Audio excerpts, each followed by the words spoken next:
שלום, שמי מיכאל בן צבי, מנתח התנהגות מוסמך, מנהל שותף במרכז מטרה שברעננה. היום אציג בפניכם את ה-ABLES.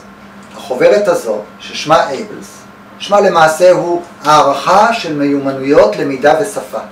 היא כלי עזר חשוב מאוד בבנייה של תוכנית קידום לילד על הספקטרום האוטיסטי. ילדים אוטיסטים מאוד שונים זה מזה, ואין תוכנית אחת שמתאימה לכולם. צריך להתאים להם תוכנית מאוד מדויקת על פי מה שהם כן יודעים ומה שמתאים ללמד אותם בכל תקופה. אין דרך טובה יותר לעשות זאת מאשר להסתמך על כלי הערכה מתוקננים. ה-ABLES הוא אחד מהם והיחיד שקיים בעברית באופן חוקי. כדי לענות עליו אין צורך בהשכלה מיוחדת, וגם הורים ומטפלים יכולים לקרוא ולענות על השאלות המנוסחות בבהירות עם דוגמאות, עם קריטריונים ברורים למתן הניקוד בכל שאלה. כאשר ואחרי השקעת השעות הנדרשות, אחרי שעונים על עשרות רבות של שאלות שהחוברת מלאה בהן, ומעבירים את התוצאות שרשמנו לדף גרפי, מקבלים גם תמונה נראית, ויזואלית, של היקף ופיזור הידע שיש לילד.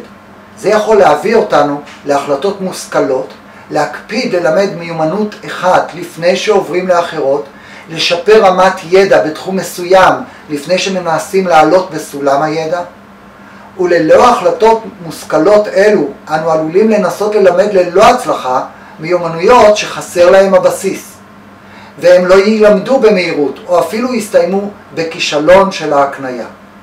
ועוד, הכלי עוזר לנו לשמור על איזון טוב בין כל התחומים של הלמידה. כדי לא להיגרר לעסוק הרבה מדי בתחום שבו הילד מצליח ולהזניח תחומים שצריכים קידום. או להפך, שלא להשקיע יותר מדי זמן בתחום שאינו מתקדם בו על חשבון תחומים שבהם יכול היה להתקדם.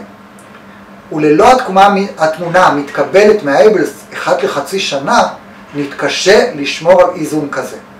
בנוסף, כאשר עושים הערכות חוזרות אחת לכמה חודשים, ניתן לראות באופן מאוד בולט את קצב הלמידה של הילד, בתחומים מסוימים ובאופן כללי. ומכך נוכל להסיק מסקנות על הצפוי בהמשך, או להעריך את התרומה של מסגרות הטיפול הנוכחיות על יעילותה של הלמידה ועל הדרך לקדם את הילד. מרכז מטרה טרח לתרגם את הכלי ומפיץ אותו בארץ, במשרד או במשלוח בדואר לכל דורש. בהצלחה בשימוש ב-ABLES.